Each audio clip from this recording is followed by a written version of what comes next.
अगर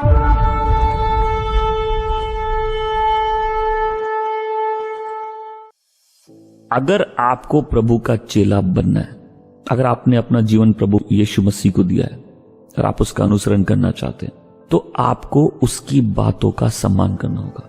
तो हमको सवाल करना है कि हम वर्ल्डली सिस्टम को अपने ऊपर इफेक्ट करने देते हैं कि हम अलाउ करते हैं कि परमेश्वर का वचन हमारे लाइफ को मिनिस्टर करे, हमको प्रभावित करे। और वो कौन सी टेबल है जिस टेबल में विश्वासी एकता के साथ जुड़ते हैं। प्रभु यीशु कहते हैं तुम में जीवन नहीं है अगर तुम इस रोटी से नहीं खाते और इस लहू से नहीं पीते। सिंबल्स पावरफुल बन जाते कई बार जिस चीज को वो दर्शाते हैं। प्रतीक कई बार बहुत सामर्थ्य रूप से किसी चीज का मतलब सिखाते हैं। खाने के लिए क्या चाहिए? रोटी। फिर ये समझ में आता है रोटी के बिना जीना मुश्किल है। और दूसरा प्रिंसिपल क्या है कि आदमी का जो जीवन है वो लहू में, लाइफ ब्लड में, आमीन, और लाइफ ब्रेड में है।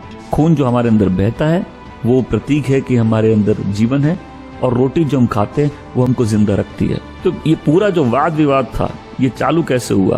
क्योंकि यहूदियों लोग ने ये देखा था कि 40 साल परमेश्वर ने इजरायलियों को मन्ना स्वर्ग से गिरा के खिलाया, और अभी यीशु से पूछे तू भी हमें ऐसे, उसने मन्ना खिलाया तो आप क्या चिन्ह दोगे? जबकि अभी यीशु ने 5000 लोगों को रोटी खिलाई थी। तो अब प्रभु उसी चिन्ह को इस्तेमाल करके पहले उनको समझा रहे हैं कि स्वर्ग से जो रोटी आई है वो मैं हूं। तुम मन्ना खा के मर सकते हो, लेकिन जो ये रोटी खाएगा वो कभी नहीं मरेगा। उसी औरत की तरह जिस औरत को प्रभु ने कहा था अगर तुम जानती तो तुम मुझसे मांगती और मैं तुमको इस अनंत जीवन का पानी देता। अब बोलेंगे यीशु वो पानी है। हाँ, यीशु पानी ले ले, लिटरल सेंस में नहीं, एक सिंबल है कि जैसे पानी पी के आदमी की प्यास बुझ जाती है, यीशु वो जीवन का जल है जिससे हमेशा के लिए प्यास बुझ जाती है। आमीन। जैसे रोटी खा के आदमी जीवित रहता, लहू के कारण जीवित रहता है। यीशु कहते हैं जो मेरे मांस को खाता है और मेरे लहू को पीता है वो जिंदा रहेगा, उसमें जीवन है, उसके बिना तुम में जीवन नहीं। और आज के विश्वासियों में 2000 साल पहले के विश्वासियों में बहुत फर्क है। उनके लिए ये सिंबल एक पावरफुल ट्रुथ था कि मेरे कारण कोई क्रूस पर मरा है। और एक मेज थी जहां सारे विश्वासी आकर इकट्ठा थे, वो एक थे वहां। इन हिम वॉज लाइफ, उसमें जीवन था और वो जीवन मनुष्यों की ज्योति। सो जीसस में एक लाइफ है। मैं सब बोलो यीशु में जीवन है, तो बोलोगे कि हमें नहीं है, तुम में भी है, लेकिन वो जीवन नहीं है जो यीशु में। और इन जीवनों के फर्क को समझना।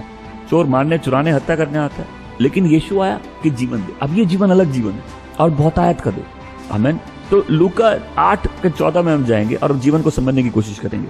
जो बीज कटीली झाड़ियों में गिरा, यह तो वो है जिन्होंने वचन सुना और जैसे वे आगे बढ़ते हैं और वे चिंताओं, धन और जीवन के सुख विलास में फंस जाते हैं और परिपक्वता के लिए कोई फल नहीं लाते। जीवन की चिंता। तो यहाँ जो जीवन शब्द है ये वो शब्द नहीं है जो जीवन का प्रभु ने दिया। अब इंग्लिश में सारे शब्द लाइफ हैं, हिंदी में सारे शब्द जीवन है, लेकिन यूनानी में सारे शब्द एक नहीं है। ये वर्ड है बायोस, यहाँ से वर्ड आता है बायोलॉजी। बायोलॉजी पढ़ते हैं ना, मनुष्य के शरीर के अंदर क्या है, लाइफ का प्रोसेस क्या है, क्या चीज है जो ये जीवन के ढांचे को बना के रखता है जिससे जीवन चलता है। सो यहाँ जो शब्द है लूका 8:14 में, ये शब्द है बायोस। हिंदी में तीनों शब्द जीवन है, इंग्लिश में सारे शब्द लाइफ है।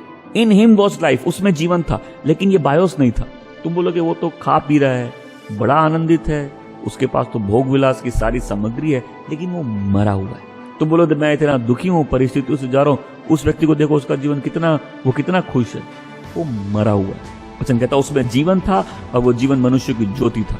ये वो जीवन है जो हमको परमेश्वर की मूरत में बदल देता है। ये वो जीवन है जिससे आदमी के भले ही प्राण चले जाए लेकिन वो मरता नहीं है, वो जिंदा रहता है। ये वो जीवन है जो परमेश्वर का जीवन है, जो सामर्थ्य जीवन है, जो हमको परमेश्वर के प्रेम से भर देता है। आमीन। ये वो जीवन है जिससे हम प्यार करना सीखते हैं। ये वो जीवन है जो परमेश्वर देना चाहते हैं, जिसके लिए मसीह यीशु को लाया है। ये वो जीवन है जो मेरा मांस खाता है, मेरा लहू पीता है, उसमें वो जीवन है। उसके बिना आदमी जीवित नहीं है। जब हम उस रोटी और दाख रस को, ये सही में उसका शरीर लहू नहीं है, तो फिर इसका मतलब क्या है? इसका मतलब यीशु के बलिदान के द्वारा जो जीवन हमारे लिए मुहैया कराया गया है, हम उसी जीवन से जीवन लेते हैं। आमीन। और हम जब उस टेबल में इकट्ठा होते हैं, ये एक बहुत सामर्थ्य प्रतीक है हमारे सामने कि यही वो जीवन है जो हमको जीवन देता है। आमीन। जैसे ये मरकर उठा वैसे हम भी मरकर उठेंगे, जैसे ये महिमा में वैसे हम भी महिमा में जाएंगे। आमीन। सो यीशु ने अपने उस क्रूस पर अपने बलिदान के द्वारा हमारे लिए क्या? क्षमा दी। आमीन। ये वो रोटी है जो स्वर्ग से उतरी, ये वो रोटी है जिसको कोई खाता है तो वो तृप्त हो जाता है, उसकी भूख मिट जाती है। अरे भाई, जब हम इस टेबल में बैठेंगे हमको अपने आप को जांचने पे मजबूर हो जाएंगे कि भाई क्या हम सही में, मेरा जीवन उसमें केंद्रित है? क्या सही में मैं उस पर विश्वास कर रहा हूँ? क्या मेरे मन में कोई पाप तो नहीं? क्या मैं उसके लोगों को पाँव से तो नहीं कुचल रहा? क्या मेरा व्यक्तिगत रिश्ता आज भी उसके साथ है? तो क्या जो मैं बोलता हूँ कि मैं उस पर विश्वास करता हूँ, क्या मैं अपनी प्रेजेंट लाइफ में, वर्तमान जीवन को उस पर ट्रस्ट कर रहा हूँ? क्या मैं समझता हूँ प्रभु यीशु ने मेरे लिए क्या किया है, उसका क्या मतलब है? क्या मेरी आंखें उस पर रहती है और क्या मैं उसके घर में सदा रहूंगा?